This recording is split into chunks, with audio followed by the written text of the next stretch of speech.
그래서 이재명 대표로서는 내가 보기로는 그렇습니다. 이건 제 생각인데 첫 번째 이 비회기 때 영장 심사를 받으면 어지간한 영장 담당 판사는 절대 나를 구속을 못 시킨다. 설령 구속을 시킨다 하더라도 민주당이 우리 정기국회 때 우리 당대표는 석방을 시켜달라. 네. 이렇게 해서 석방을 요구를 하면 뭐 도주 우려 없다라든지 정기인멸할 염려 없다라든지 이런 이유를 붙여서 석방을 요구를 하면 꼼짝없이 석방을 시켜야 된단 말이에요. 예. 그러면 내년 총선까지는 그대로 가는 거예요. 다시 회기를 계속 연장을 하고 단 하루도 국회가 쉬지 않도록 하면 꼼짝없이 그냥 불구속 상태로 가는 거죠.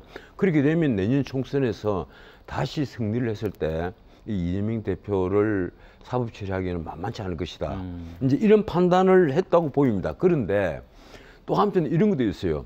어차피 비회기에 검찰이 영장을 청구하지 않을 것이다. 그러면 정기국회 때 이제 영장을 청구를 했을 때 지금까지 민주당이 뭐라고 얘기를 하고 있는가 하면 검찰은 수사를 해야지 왜 정치를 하느냐 이렇게 얘기를 합니다. 검찰이 정치하지 마라, 수사를 해라. 그래서 비회기에 영장을 청구해달라 이렇게 얘기를 하거든요. 그러면서 꼭 한마디씩 붙여요. 당당하게 비회기 때 영장을 청구해라.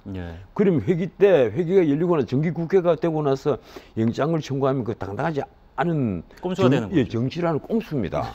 그러니까 거꾸로 말하면 내가 지금까지는 불체포 특권을 포기한다고 얘기를 했지만 그걸 다시 번복을 해서 다시 불체포 특권을 쓰는 것으로 가겠다.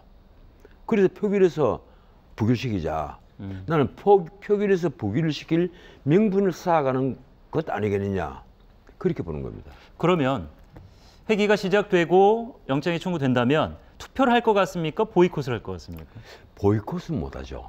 이 보이콧은 이 누굽니까? 이번에 복당을 한 의원이 그 얘기를 했는데 사실 그건 하재하책입니다.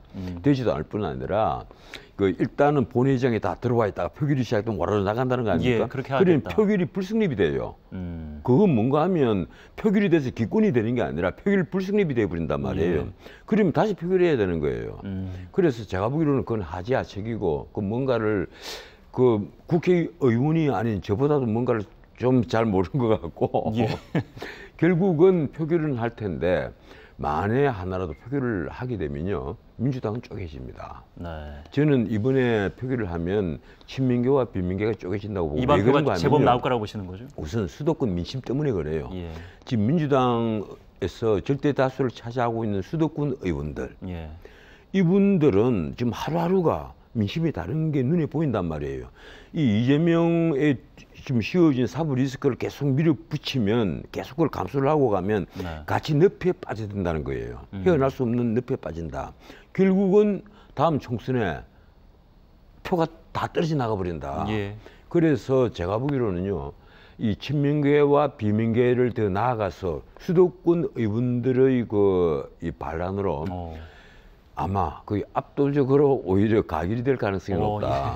그렇게 된 경우에 영장이 발부될 것이고 그리고 이재명 대표가 만약 그렇게 된다면 옥중에서 공천권을 행사할 수 있겠느냐? 난 못한다고 봐요. 결국은 이재명 대표는 다시는 돌이킬 수 없을 정도로 쉽게 말하면 정치계에 다시 롤백을 못할 정도로 신명상을 입게 된다. 왜 그런가 하면요. 지금 받고 있는 혐의가 전부 다 무기징역들이 가능한 중범죄들입니다. 제3자 뇌물죄, 그리고 배임죄, 뭐 이런 범죄들이 하나같이 무기징역이 가능한 중범죄들이란 말이에요. 그런 중범죄가 대여섯 개가 있는데 그것 말고도 뭐 GH 합숙소 사건이라든지 온갖 사건들이 있습니다. 이러니까 이재명 대표가 이번에 만약 구속이 된다면 내가 보기로는요, 난 정치 지형이 바뀔 것 같고 정계 개편까지도 오지 않을까 이런 생각을 합니다.